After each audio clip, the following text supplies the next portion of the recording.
جو پاکستان کے خلاف ڈیوڈ فینٹن کے ذریعے استعمال ہو رہے ہیں. میں بار بار اس کا نام لے رہا ہوں کیونکہ اگر میں کہوں تو جھوٹ ہے، لیکن کوئی بھی پاکستان کا پڑھا لکھا بچہ خود جا کے چیک کر سکتا ہے کہ ڈیوڈ فینٹن کون ہے، تو 1 منٹ میں تمام نکات جو ہیں وہ سامنے آ جائیں گے. اور وہ جو کانٹریکٹ ہے، میں چیلنج کرتا ہوں پی ٹی آئی کو کہ ڈینائی کرے کہ انہوں نے اس کو کانٹریکٹ نہیں دیا ہوا،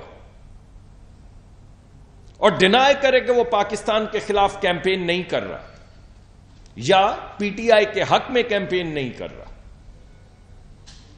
ڈینائی کریں کہ یہ جو تمام پیسے یہ اکٹھے کیے ہیں، جو فورن فنڈنگ کے حوالے سے یا اللیگل فنڈنگ کے حوالے سے پیسے اکٹھے ہوئے ہیں، یہ ویڈیو ان تمام ویڈیوز میں استعمال نہیں ہو رہے. اور اگر نہیں ہو رہے تو یہ ویڈیوز کے پیسے کہاں سے آ رہے ہیں؟ جو کل خود اعتراف کیا عمران خان صاحب نے، آپ کے سامنے اعتراف کر کے گئے ہیں کہ ہماری کچھ بات چیت چل رہی ہے. کہا ہے نا انہوں نے کہ ہاں ہماری کچھ بات چیت چل رہی ہے، وہ کہیں پہنچ نہیں رہی. ارے بھائی کہاں پہنچنی ہے؟ آپ کہاں پہنچانا چاہتے ہیں؟ یہ جو آپ ڈرا رہے ہیں، یہ پاکستان کے سیاسی اپریٹس کو نہیں آپ ڈرا رہے.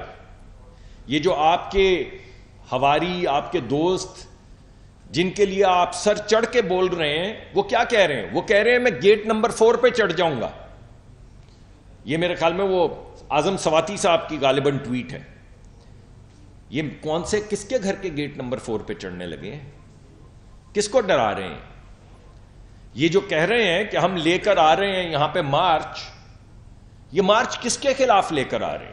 میں آپ کو یہ بتانا چاہتا ہوں کہ یہ مارچ ریاست کے خلاف آ رہی ہے، کسی سیاسی جماعت کے خلاف نہیں آ رہی، کسی حکومت کے خلاف نہیں آ رہی، یہ ریاست کے خلاف ہے. اور وہ علل اعلان کہہ رہے ہیں کہ ہم گیٹ نمبر 4 پہ چڑھیں گے. یہ اداروں کے خلاف ہے. یہ اداروں کو ڈرانے کی بھی کوشش کر رہے ہیں اور اداروں سے معافی بھی مانگ رہے ہیں، این آر او مانگ رہے ہیں اداروں سے. یہ جو بار بار کہتے ہیں کہ میں نیوٹرل سے کہتا ہوں، میں نیوٹرل سے کہتا ہوں، بھائی کیا کہتے ہیں؟ یہ کہتا ہوں کہ مجھے واپس لے آئیں، اور اگر نہیں لائیں گے تو میں مارچ کروں گا. کوئی آپ کے ساتھ مارچ نہیں کرے گا. آپ کی اپنی پارٹی کے لوگ اداروں کے خلاف مارچ کرنے کو تیار نہیں ہیں. آپ کی اپنی پارٹی کے لوگ ریاست کے خلاف کسی مارچ کا حصہ بننے کے لیے تیار نہیں ہیں. اس وجہ سے سیاست کو سیاست کے ڈبے میں رہنے دیں، سیاست کو ریاست کے ڈبے میں مت لے کر آئیں. اپنی سیاست کی نظر ریاست کو مت کریں. ارے بھائی آپ کا ہم سے کوئی جھگڑا ہے، کوئی سیاسی جھگڑا ہے، کوئی پالیسی کے اوپر جھگڑا ہے، آپ بھی پاکستانی ہیں، ہم بھی پاکستانی ہیں، ہمارا نقطہ نظر کسی بات پہ نہیں ملتا. آپ سیاسی بات کریں، ہمارے ساتھ سیاست پہ بات کریں. آپ ریاست پہ کیوں حملہ کرتے ہیں؟ آپ کیوں ڈیوڈ فینٹن کی طرح کے لوگوں کو ہائر کرتے ہیں؟ کیا آپ کو کوئی امریکہ میں لابسٹ نہیں؟ پہلی بات، آپ نے خود جا کے کہا کہ امریکہ ایک ایسا ملک ہے جس نے پاکستان کے آئین کو پامال کیا اور اپنا انفلوئنس استعمال کرتے ہوئے پاکستان کی الیکٹڈ حکومت ہٹائی. آپ کہتے ہیں نا، آپ نے کہا یہ، تو اس ملک میں جا کے لابسٹ کیوں ہائر کر رہے ہیں؟ کو دونوں میں سے ایک بات تو جھوٹ ہے.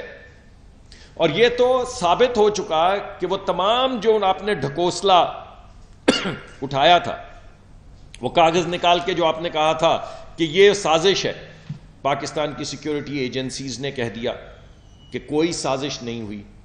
پاکستان کی جو نیشنل سیکیورٹی کمیٹی کا اجلاس ہے اس میں فیصلہ ہوا کہ کوئی سازش نہیں ہوئی. آئی ایس پی آر نے کہہ دیا کہ کوئی سازش نہیں ہوئی. آپ کی ٹیپ سامنے آ گئی، آپ کی آڈیو سامنے آ گئی جس میں آپ کہہ رہے ہیں کہ یار اس کو منٹ کر کے گھمانا تو ہم نے ہے نا، منٹس کو تو گھما دیتے ہیں. آپ کو کس کے خلاف آپ گھما رہے ہیں؟ ملک کے خلاف. ملک کا ایکس وزیر اعظم ملک کے خلاف گھما رہا ہے ایک سائفر کو، جو راز ہے، جو گم گیا کہیں. ملک کا راز جیب میں ڈال کے جلسوں میں گئے ہوئے تھے، کہیں کھو گیا. آپ بتائیں ایسے شخص کو آپ کسی اہم عہدے پہ لگا سکتے ہیں جو ملکی راز جیبوں میں لے کے گھومے اور کہے کھو گیا کہیں، اب میں کیا کر سکتا ہوں، کھو گیا تو کھو گیا. تو یہ میں آپ کے سامنے کچھ نکات رکھنا چاہتا تھا. جو سیاسی نکات ہیں، میں آپ کے سامنے دو اہم اعلانات کرنا چاہتا ہوں توانائی کے حوالے سے۔ پہلا اعلان یہ ہے کہ میں نے بہت مرتبہ یہاں پہ کہا کہ ہمارے پاس ایک ایسا وقت تھا جس وقت ہم $2 کی LNG لے سکتے تھے، $4 کی لے سکتے تھے، ہم نے نہیں لی، آج $40 میں بھی نہیں مل رہی۔ وہ جو ایک شپ ہمیں LNG کا $30 ملین یا $40 ملین کا ملتا تھا، اب $130 ملین میں بھی نہیں مل رہا۔ اور میں نے آپ سے یہ بھی کہا تھا کہ ہم پوری کوشش کریں گے، مگر ایک سخت سردی کے اندر ہمیں مشکلات کا سامنا کرنا پڑے گا۔ آج میں آپ کو یہ بتانا چاہتا ہوں کہ ہم نے 2 اضافی کارگوز کا انتظام کر لیا ہے۔ جنوری کے لیے ایک اضافی کارگو کا ہم انتظام کر چکے ہیں۔ پچھلے سال کے مقابلے میں پچھلے سال ہمارے پاس 9 کارگو تھے، یعنی 9 شپس تھیں LNG کی۔ اس سال ہمارے پاس 10 شپس ہوں گی، ایک شپ ہمارے پاس زیادہ ہے، اس کا انتظام ہو چکا ہے۔ فروری کے مہینے میں پچھلے سال ہمارے پاس 8 شپس تھیں غالباً، اس سال 9 شپ ہوں گی، ایک اضافی شپ کا اضافہ کر دیا گیا ہے۔ لیکن پھر بھی ہماری تگ و دو جاری ہے، کیونکہ وزیر اعظم کا یہ حکم ہے کہ آپ جتنی سہولت عوام کے لیے پیدا کر سکیں اتنی سہولت پیدا کریں۔ تو یہ نہیں میں کہہ رہا کہ ہمارے پاس کھلا کھاتا ہوگا، یہ نہیں میں کہہ رہا ہوں، لیکن یہ میں آپ کو کہہ رہا ہوں انشاءاللہ کہ پچھلے سال کی سردیوں کے مطابق اس مرتبہ گیس کی سہولت بہتر میسر ہوگی۔ اس کے علاوہ میں آپ کو یہ بھی بتانا چاہتا ہوں کہ پاکستان کی جو سرکاری کمپنیاں ہیں، SSGC ہے، SNGPL ہے، پارکو ہے اور PSO، ان تمام کو حکم دیا گیا ہے کہ جتنی گیس شارٹیج ہے اس کی مطابقت سے LPG منگوائی جائے، وہ سلنڈر جو آپ گھروں میں لگاتے ہیں وہ منگوائے جائیں، تاکہ اگر کہیں گیس کی کسی وقت تنگی بھی ہو تو وہ سلنڈر موجود ہو۔ SSGC اور SNGPL کے درمیان میں ایک معاہدہ طے پا گیا ہے، جس میں پہلی مرتبہ پاکستان میں SNGPL اس سال LPG کے سلنڈر جو ہے وہ لوگوں کو بیچے گا پنجاب میں اور سرحد میں، کہ خیبر پختونخوا میں، معافی چاہتا ہوں میں۔ تو اس کا انتظام کر لیا گیا ہے۔ SSGC اضافی طور پہ پچھلے سال میں جتنی گیس یا LPG منگوائی گئی تھی اس کے مقابلے میں 20,000 ٹن اضافی LPG منگوا رہا ہے، جس کے لیے ان کو حکم دیا گیا تھا، انہوں نے سلنڈرز خریدنے تھے، سلنڈرز بھی خریدے جا رہے ہیں، کافی حد تک خرید لیے گئے ہیں، باؤزرز کا انتظام کیا جا رہا ہے تاکہ ٹرانسپورٹیشن بھی ہو سکے، اور ساتھ کے ساتھ جو LPG جس کی ضرورت ہے اس کے ٹینڈر بھی دے دیے گئے ہیں اور کافی حد تک وہ خرید بھی لی گئی ہے۔ تو میں دوبارہ سے یہ کہوں گا اور آپ سے درخواست بھی کروں گا کہ بھائی تھوڑی سی کفایت شعاری سے کام بھی لیجئے۔ ہمارے پاس جو بوائلر لگے ہوئے ہیں اور جو ہیٹر ہیں، سب سے زیادہ جو گیس استعمال ہوتی ہے وہ جو ہمارے گیزر ہیں یا جو بوائلر لگے ہوئے ہیں، جو زیادہ تر صاحب حیثیت لوگوں کے پاس ہوتے ہیں، تو ٹھیک ہے آپ افورڈ بھی کر سکتے ہوں گے، لیکن میری درخواست ہے کہ آپ ایفیشنٹ بوائلر یا بوائلر کے اوپر ایک کپی لگتی ہے جس سے وہ سٹیم اس کی باہر نہیں جاتی، تو اسی گیس میں آپ کا پانی گرم رہتا ہے۔ تو اگر آپ صرف اتنی درخواست ہے کہ وہ جا کے آپ اپنے علاقے سے وہ کم از کم اوپر لگنے والی کپی جس سے سٹیم ہر وقت نہیں نکلتی رہتی اور گیس ضائع نہیں ہوتی، اگر تھوڑی سی وہ کفایت شعاری کر لیں تو اس سے تمام لوگوں کا بھلا ہوگا۔ تو یہ ہم سب کا فرض ہے۔ اسی طرح ہمارے چولہے جو ہیں وہ زیادہ ایفیشنٹ چولہے لگ سکتے ہیں، کوئی بہت بڑی انویسٹمنٹ نہیں ہے، میں غریب لوگوں سے تو نہیں کہوں گا، لیکن جو صاحب حیثیت ہیں وہ ذرا ایفیشنٹ گرین سٹینڈرڈ کے جو چولہے ہیں اگر وہ استعمال کر لیں، آج کل میں جا کے لے لیں تو اس سے بھی سہولت پیدا ہوگی۔ جو ہمارے ہیٹر ہیں وہ بھی اگر ایفیشنٹ سٹینڈرڈ کے لے لیے جائیں اور قدرے کم استعمال کیا جائے تو اس سے بھی ہمیں تھوڑی سی بہتری ہوگی۔ تو یہ کچھ گزارشات ہیں جو میں آپ کے سامنے رکھنا چاہتا ہوں، مگر جہاں تک حکومت کا تعلق ہے، حکومت بھرپور اپنے انتظامات کرنے میں مشغول ہے، اور آج بھی ان 2 کارگوز کے باوجود وزیر اعظم صاحب کا حکم ہے کہ اضافی کارگوز جو ہیں ان کو ڈھونڈا جائے، اور جیسے جیسے اگر کوئی اور سہولت پیدا ہوتی چلی جائے گی تو میں آپ کے سامنے لے آؤں گا۔ اس کے علاوہ ایک وزیر اعظم نے بڑا پروگرام بنانے کو کہا ہے جس کا وہ خود اعلان کریں گے، جس میں وہ آپ کو دکھائیں گے کہ پاکستان میں توانائی کا فیوچر کیا ہے، اور اس توانائی کے فیوچر کی وجہ سے پاکستان کا فیوچر کیا ہے۔ جب پاکستان خود کفیل ہو جائے گا توانائی میں اور کم قیمت توانائی میں، تو اس کم قیمت توانائی سے کیا خوشحالی آئے گی؟ بہت جلد وزیر اعظم صاحب ایک پروگرام آپ کے سامنے لے کر آئیں گے. ابھی میں اس پہ تبصرہ نہیں کرنا چاہتا، وہ قبل از وقت ہے. جب وزیر اعظم صاحب اس کا اعلان کر دیں گے اور آپ کو بتائیں گے کہ کیسے پاکستان خود کفیل ہوگا، کیسے توانائی کی قیمت نیچے جائے گی، تو پھر اس کے اوپر اضافی تبصرے کے لیے میں آپ کے پاس حاضر ہوں گا. بہت بہت شکریہ.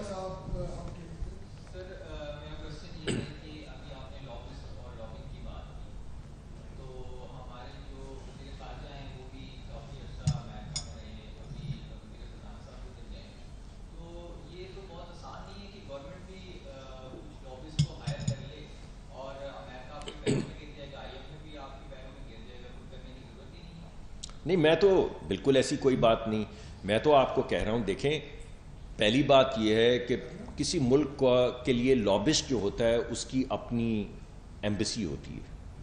آپ کا یہاں سے ایمبیسڈر جو ہے وہ آپ کا لابسٹ ہے، وہ پاکستان کی امنگوں کی ترجمانی کرتا ہے، پاکستان کی پالیسیز کی، معاشی پالیسی کی ترجمانی کرتا ہے. لیکن اگر کیونکہ پی ٹی آئی نے ان صاحب کو پہلے ہائر کیا حکومت پاکستان کے پیسے دے کے، جب وہ کانٹریکٹ ختم ہو گیا تو پھر خود ہائر کر لیا. سوال یہ پیدا نہیں ہوتا کہ آپ نے لابسٹ ہائر کیا، جیسا کہ میں نے کہا شاید اس کی ضرورت میرے خیال میں نہیں ہے، کہ ہمیں خود جانا چاہیے اور اپنا کیس خود ریپرزینٹ کرنا چاہیے. اہم سوال یہ ہے کہ آپ نے کس کو ہائر کیا، اگر ہائر کرنا بھی تھا تو کس کو کیا. ذرا یہ تو نہیں ہو سکتا کہ کسی کو معلوم نہیں ڈیوڈ فینٹن کون ہے. امریکہ میں کوئی شخص نہیں جسے نہیں معلوم ڈیوڈ فینٹن کون ہے. اس کو بابا کہا جاتا ہے اینٹی نیوکلیئر پروگرام کا. ملکوں کی جوہری توانائی کے خلاف جو گلوبل تحریک ہے اس کا یہ بابا ہے. پاکستان اس کو کیوں ہائر کرے گا؟ اور یہ کیا حسن اتفاق ہے کہ اس کو ہائر کیا اور اس کے 1-1.5 سال کے بعد امریکہ میں یہ باز گشت شروع ہو گئی؟ یہ تو تھوڑا سا بھی انسان عقل مند ہو تو اس کو سمجھ آ جاتی ہے. ذرا نکات جوڑیں تو آپ کو ساری کہانی سمجھ آ جائے گی. صدق ملک صاحب یہ بتائیں کہ آپ نے بتایا سائیکل کے حوالے سے یہ ابھی لابس جو ہے کیے، اس کے علاوہ فارن فنڈنگ کیس کے حوالے سے جتنے بھی آپ لوگ عمران خان کے خلاف یہ بیانیاں عوام کے سامنے لے آئے، آپ نہیں سمجھتے کہ یہ جو حالیہ الیکشن میں عوام نے آپ لوگوں کا بیانیاں مسترد کر دیا اور آپ لوگوں کو اپنی سیاست بچانا مشکل ہو گیا؟ دیکھیے، دو چیزیں ہیں. ایک تو میں سمجھوں گا کہ یہ نامناسب بات ہوگی کہ میں آپ سے یہ نہ کہوں کہ ان الیکشنز کے رزلٹ کے بعد ہمیں زیادہ محنت کرنے کی ضرورت ہے. یہ تو بالکل ہمیں محنت کرنے کی ضرورت ہے. ہمیں یہ تمام الیکشنز جیتنے چاہیے اور کوشش کرنی چاہیے ہمتاً کہ ہم یہ الیکشنز میں لوگوں کی خدمت کریں اور الیکشنز میں آگے بڑھیں. مگر آپ یہ تو مانیں کہ جو جیتی ہوئی سیٹیں تھیں اس میں سے 4 عمران خان صاحب ہار گئے. یہ تو مانتے ہیں نا؟ یہ تمام سیٹیں وہ ہیں جو عمران خان صاحب نے جیتی ہوئی تھی. تو چند سال پہلے جو جیتی ہوئی تھی سیٹیں، ان میں سے 4 سیٹیں ہار گئیں. تو ہمارے لیے تو ہے اس میں وہ جو آپ نے جو اشارہ دیا ہے کہ آپ کو زیادہ محنت کرنے کی ضرورت ہے. میں بالکل آپ کی بات مانتا ہوں، ہمیں زیادہ محنت کرنے کی ضرورت ہے. ہمیں ملک میں مہنگائی کم کرنے کی ضرورت ہے. لوگوں کے لیے روزگار پیدا کرنے کی ضرورت ہے، اور ہم دن رات اس پہ کام کر رہے ہیں، اور انشاءاللہ کچھ دیر میں اس کے نتائج آنے شروع ہو جائیں گے. لیکن پھر بھی آپ کی بات جو ہے میں سر آنکھوں پہ میں سمجھتا ہوں کہ ہمیں دوبارہ سے نئے سرے سے اور سوچنے کی، گہری سوچ کی ضرورت ہے. لیکن آپ یہ بھی تو سوچیں کہ 4 جیتی ہوئی سیٹیں عمران خان صاحب ہار گئے. تو اگر اتنے ہی وہ لوگوں کی امیجنیشن میں اتنا بڑا انقلاب آ گیا جس کا سب لوگ ذکر کر رہے ہیں، تو ان میں سے تو کوئی سیٹ، جیتی ہوئی سیٹوں میں سے تو کوئی ہارنے کی کوئی گنجائش نہیں تھی. بالخصوص اگر حکومت بھی آپ کی ان صوبوں میں ہے، پنجاب میں بھی آپ کی حکومت ہے اور خیبر پختونخوا میں بھی آپ کی حکومت ہے. اپنی حکومت، اپنی ایڈمنسٹریشن، اپنے کمشنر، اپنے ڈپٹی کمشنر، اپنے پولیس افسران کی موجودگی میں آپ 4 سیٹیں ہار گئے ہیں، اپنی ہی جیتی ہوئی. تو اگر ہمارے لیے کچھ اس میں میسج ہے جو ہے، تو کچھ ان کے لیے بھی تو ہے. سر یہ بتائیں کہ جو آپ نے ایل پی جی سلنڈرز کا ذکر، جی سر. اس حوالے سے کافی اناؤنسمنٹس کافی، جی اس میں آپ نے تھوڑا سی ورک کیا کمپنی میں. فار ایگزامپل اسلام آباد ہے، زیادہ سردی ہوگی علاقوں میں، یہاں کے لوگ سلنڈر استعمال کرنے کے عادی نہیں ہیں. جب وہ لائیں گے سلنڈر تو ظاہر ہے ان کو چینجز کرنی پڑے گی. اس حوالے سے جی پورا plan S N G P L نے بنایا ہے، کیونکہ S N G P L کو پتہ ہوتا ہے کہ کس کس جگہ کے اوپر لوڈ کم ہوگا. خاص طور پہ اگر پائپ لائن چلتی ہے تو بالکل اینڈ جہاں پہ پریشر کم ہو جاتا ہے، تو ان کو پہلے سے پتہ ہوتا ہے کہ ان علاقوں میں پریشر کم ہوگا. تو وہاں پہ نہ صرف وہ سلنڈر کی فراہمی کریں گے بلکہ وہ جو آپ جو کہہ رہے ہیں نا لاسٹ مائل پرابلم کہ سلنڈر فکس کرنے کے لیے جو طریقہ کار ہے اس کا پورا پروگرام ہم اس کو سپروائز کر رہے ہیں. وہ پورا پلان بنا کے بیٹھے ہوئے ہیں کہ ان گھروں میں جا کے ان کے جو یعنی پائپ کو پہلے سلنڈر سے جوڑنا اور پھر سلنڈر کو جو ہے چولہے سے جوڑنا, یہ تمام انتظامات وہ کر رہے ہیں.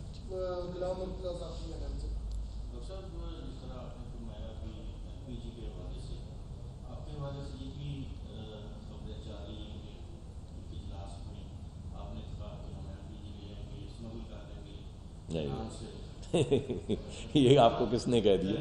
جی دوسری بات یہ ہے کہ 6 مہینے سے تقریباً وقت ہو گیا ہے, جی کون سا ایکسکیوز ہے آپ کے پاس کہ آپ انڈسٹری کو, ریڈیو سنٹروں کو اور صارفین کو جو پرائرٹی ہے ان کو آپ گیس فراہم نہیں کر پائیں گے؟ تو معدل تھا والی ساری ڈسٹریبیوشن ہوتا ہے. نہیں دیکھیں, میں نے تو پہلی بات تو یہ کہ کوئی بھی ایسا وقت نہیں ہوا جب میں نے یہاں پر آ کر ذمہ داری نہیں لی. یہ تو میں نے کبھی نہیں کہا. میں آپ کے سامنے سچویشن جس طرح ہے وہ پیش کرتا ہوں. آپ کو بھی یہ معلوم ہے, آپ لوگ رپورٹ کر چکے ہیں کہ پاکستان, اور کل یہ سینٹ کی قائمہ کمیٹی میں نوک جھوک بھی ہوئی جس میں نے واضح بتایا ہے کہ آپ کے پاس $2 کی گیس مل رہی تھی, آپ نے انکار کیا. 4 کی مل رہی تھی, انکار کیا. 6 کی مل رہی تھی, انکار کیا. کیا ہمیں معلوم نہیں تھا کہ ہماری سردیاں آنی ہیں؟ تو کیوں انکار کر رہے تھے؟ قطر نے آپ کو کہا کہ آپ کانٹریکٹ کر رہے ہیں, بڑا اچھا کانٹریکٹ, اور اچھا کانٹریکٹ کیا انہوں نے بھی. جیسے پہلا بڑا کانٹریکٹ تو شاہد صاحب نے کیا, پھر چھوٹا کانٹریکٹ انہوں نے کیا, یہ بھی بڑا اچھا کانٹریکٹ. مگر انہوں نے کہا کہ آپ اور گیس لے لیں اس وقت, اور انہوں نے نہیں لی.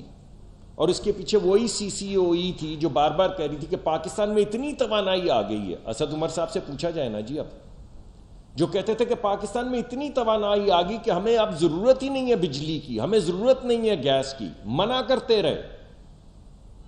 یہاں تک کہ وہ $1 بلین کا جو ایک کارخانہ کے الیکٹرک نے لگانا تھا, کنٹریکچولی لگانا تھا, ان کی آبلیگیشن تھی, ان کے پاس چوائس نہیں تھی. جب پرائیویٹائزیشن ہوئی تو اس کانٹریکٹ میں لکھا گیا کہ کراچی کے لوگوں کے لیے بجلی بنائے گی کے الیکٹرک. اور پچھلے دور میں کے الیکٹرک نے پلان دیا, کیونکہ حکومت ان کی جانی پہچانی تھی. آپ کو یاد ہوگا 3 ملین پاؤنڈ بھی دیے ہوئے تھے کرکٹ میچ کے حوالے سے. تو انہوں نے کہا کہ بھائی یہ ہم کوئلے کی فیکٹری لگانا چاہتے ہیں, $1 بلین, 250 ارب روپے کی. تو آگے سے جواب یہ آیا کہ نہیں, ہمارے ملک میں تو اتنی بجلی ہے کہ پلیز آپ یہ بجلی مت لگائیں, آپ ہم سے اضافی بجلی لے لیں. تو ان کو چھٹی دی, $1 ارب کی ان کو چھٹی دی کرپشن کی. ایک آبلیگیشن ان کی تھی کہ $1 بلین وہ کراچی کے اندر لگائیں گے, اس سے ان کو ہمیشہ کے لیے چھٹی. یعنی آج ہم بھی ان سے نہیں پوچھ سکتے کہ آپ نے کانٹریکٹ میں لکھا تھا, اب آپ کیوں نہیں لگاتے, کیونکہ ریاست نے لکھ کے دے دیا ان کو.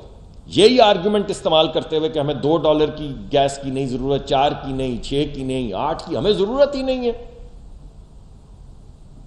تو یہ اگر ضرورت نہیں تھی تو پھر یہ گیس کی لوڈ شیڈنگ کیوں ہو رہی, بجلی کی لوڈ شیڈنگ کیوں ہو رہی بھائی؟ بس فائدہ دینا تھا کے الیکٹرک کو, فائدہ دینا تھا ملک ریاض صاحب کو, فائدے دینے تھے بھائی. اور جو انگریزی میں کہتے ہیں and yet Brutus is an honorable man. تو بالکل کوئی ایسی اسمگلنگ کی بات نہیں ہوئی. ہم نے اپنے SSGC کو کہا ہے کہ باقاعدہ بڈنگ کے ذریعے وہ کریں. کمپیٹیٹو بڈنگ ہوئی ہے, ابو بورڈ بڈنگ ہوئی ہے, جس میں ہم کارگوز لے رہے ہیں. 20,000 ٹن اضافی کارگوز کا ٹارگٹ انہیں دیا گیا ہے, جس میں کافی حد تک وہ لے چکے ہیں. اور جیسا کہ میں نے پہلے بتایا, اس کے دیگر بھی لوازمات پوری ویلیو چین کے اندر جس چیز کی ضرورت ہے اس کا انتظام کیا جائے. آخری سوال ظہیر صاحب سے. 2 سوال ہیں. پہلا سوال یہ ہے کہ LPG کی آپ نے بات کی ہے, اور جو پائپ میں گیس دی جا رہی ہے ڈومیسٹک کنزیومر کو, وہ کمپیریٹیولی بہت کم ہے, اور LPG پہلے سے لوگ زیادہ استعمال کر رہے ہیں. اب جب ڈیمانڈ بڑھے گی, آپ کے پاس پورا پلان ہے, جو LPG سلنڈر آپ دیں گے, کیا جو کنزیومر کو بل آ رہا تھا اسی ریٹ پہ ہوگا یا اس کا الگ ہوگا؟ دوسرا یہ کہ اس کو جو ڈومیسٹک میں یوز ہو رہی ہے گیس, اس کو ریشنلائز کریں گے, اس کے ریٹس کو عام جو LPG یوز کر رہے ہیں ان کے ریٹس کو ڈاؤن لائیں گے. ایک پولیٹیکل کوشچن یہ ہے کہ خان صاحب نے کل پریس کانفرنس میں یہ کہا, بلکہ میڈیا ٹاک میں یہ کہا ہے کہ میاں صاحب نہیں مان رہے, باقی تو شاید الیکشن کے لیے سارے تیار ہیں. آپ یہ بتائیں کہ بیک ڈور جو رابطے ہو رہے ہیں وہ کس کے تھرو ہو رہے ہیں, آپ لوگوں کو اس کا علم ہے؟ دیکھیں پہلی بات تو یہ ہے کہ آپ کا پہلا سوال جو ہے وہ یہ ہے کہ جو ہماری گیس پائپ لائن میں ہے، میں نے جو آپ کو 2 شپمنٹس کا ذکر کیا ہے وہ تو پائپ لائن میں جائیں گی نا، تو پچھلے سال کے مقابلے میں یعنی اتنی ہمارے پاس گیس نہیں ہوگی کہ بھرپور سہولت ہم لوگوں کو دے سکیں. دیکھیں ہمیں پھر بھی ریشننگ کرنی پڑے گی، سوچنا پڑے گا، کسی جگہ پہ پریشر کم ہوگا، لیکن ہماری بھرپور کوشش یہ ہے کہ لوگوں کو سہولت دی جائے. اور میں نے اسی وجہ سے آپ کو بتایا، میں خود آپ کو بتاتا رہا ہوں کہ بڑی سختی ہوگی. اب میں آپ کو بتا رہا ہوں کہ پچھلے سال کے مقابلے میں 2 اضافی کارگو ہمارے پاس اس مرتبہ ہوں گے. پچھلے سال 2 کارگو کم تھے، اس سال 2 کارگو زیادہ ہوں گے. وہ دونوں کارگو پائپ لائن کے ذریعے لوگوں کو گیس کی فراہمی کی جائے گی. لیکن آپ کو پتہ ہے کہ ہمارے ملک میں کتنی زیادہ قلت ہوتی ہے، اس وجہ سے اضافی ایل پی جی کا انتظام کیا گیا ہے. اضافی ایل پی جی کی قیمت جو ہے وہ سبسڈائز تو نہیں ہوگی لیکن بلیک نہیں ہونے دیں گے. یعنی ہمارا جو اس دفعہ طریقہ کار ہے وہ یہ ہے کہ اگر آپ کو پتہ ہے کہ یہ تو ہماری سرکار کی کمپنیاں ہیں نا، S S G C, S N G P L, P S O, یہ تو سرکار کی کمپنیاں، یہ تو بلیک کریں گی تو ان کی گردن کٹ جائے گی. تو اگر آپ کو پتا ہو کہ محلے میں یا ساتھ کے محلے میں آپ کو جو اوگرا کا ریٹ ہے اس پہ ایل پی جی کا سلنڈر مل سکتا ہے اور ملے گا، تو پھر آپ بلیک میں نہیں خریدیں گے. اور اس سے ہوگا یہ کہ وہ ہر دفعہ جو لوگ سٹاک کرنے کے بعد بلیک کرنا شروع کر دیتے ہیں، پہلے تھوڑی دیر کے لیے روکتے ہیں ایل پی جی، پھر اس کی قیمت دگنی کر دیتے ہیں. اب کے دگنی کریں گے تو سرکار جو ہے اس کے سلنڈر اویلیبل ہوں گے، وہ اپنا مارکیٹ شیئر لوز کریں گے، تو وہ بھی قیمت نہیں بڑھائیں گے. اور اگر انہوں نے قیمت بڑھانے کی اس کوشش کی تو یہ میں آپ کو بتا دوں کہ ان تمام مافیاز کا سر کچل دیا جائے گا، ایڈمنسٹریٹولی بھی کچلا جائے گا. اور پھر ہم سخت اقدامات کریں گے، اور پرائیویٹ سیکٹر اگر لوگوں کو بلیک میل کرنے کی کوشش کرے گا تو ہم پبلک سیکٹر کے ذریعے ان کا تمام کاروبار بند کر دیں گے. اتنا بڑا مارکیٹ شیئر ان سے لے لیں گے کہ آئندہ یہ مارکیٹ میں نہیں گھس سکیں گے. تو میں اس وجہ سے ان سے درخواست کرتا ہوں کہ آپ ایسا مت کریں، لوگوں کو ایکسپلائٹ مت کریں. ہم اس دفعہ اگر 20,000 ٹن لا رہے ہیں تو اگلی دفعہ 2 لاکھ ٹن بھی لا سکتے ہیں، مگر ہمیں مجبور نہ کریں، کیونکہ ہم چاہتے ہیں کہ پرائیویٹ سیکٹر اپنا کام کرے لیکن قوانین کے مطابق کرے، لوگوں کو سہولت فراہم کرے اور پروفٹ کمائے، مگر بلیک مارکیٹ مت کرے. یہ ہے جی پلان اس دفعہ کا. اور آخری بیک ڈور تو جی پوچھے نا، جی خان صاحب نے کل خود کہا ہے بیک ڈور کا جی، اور ان سے بھی پوچھیں جنہوں نے کہا کہ ہم گیٹ نمبر 4 پہ چڑھ جائیں گے یا پتہ نہیں کون سے گیٹ نمبر پہ چڑھ جائیں گے. میرے گھر میں تو 4 گیٹ نہیں ہے، اس چوتھے پہ تو نہیں آئیں گے. تو کس کے گھر کے چوتھے گیٹ کے اوپر یہ جا رہے ہیں؟ جو ٹویٹس کر رہے ہیں، جو شہیدوں کے خلاف کیمپین چلا رہے ہیں، جو لوگ روز ڈراتے ہیں کبھی میر جعفر کہہ کے کبھی میر صادق کہہ کے، جو کہتے ہیں کہ آدھے جرنیل تو وفادار ہیں اور آدھے کیا ہیں، اور وہ کون ہے جو چوروں کو پروٹیکشن دیں گے؟ یہ کیا بات ہے، کیا گفتگو کر رہے ہیں؟ یہ آپ ان سے پوچھیں کہ وہ کس سے کانٹیکٹ کر رہے ہیں، خان صاحب سے پوچھیں. مگر اصل میں ہمارے سامنے آ کے گیدڑ بھپکیاں لگاتے ہیں، وہاں جا کے ہاتھ جوڑتے ہیں. اور کل کہا انہوں نے کہ بس بات چل رہی ہے، کچھ بن نہیں پا رہی. تو یہ بھائی نہیں بننے کی. اب بہت شکریہ جی.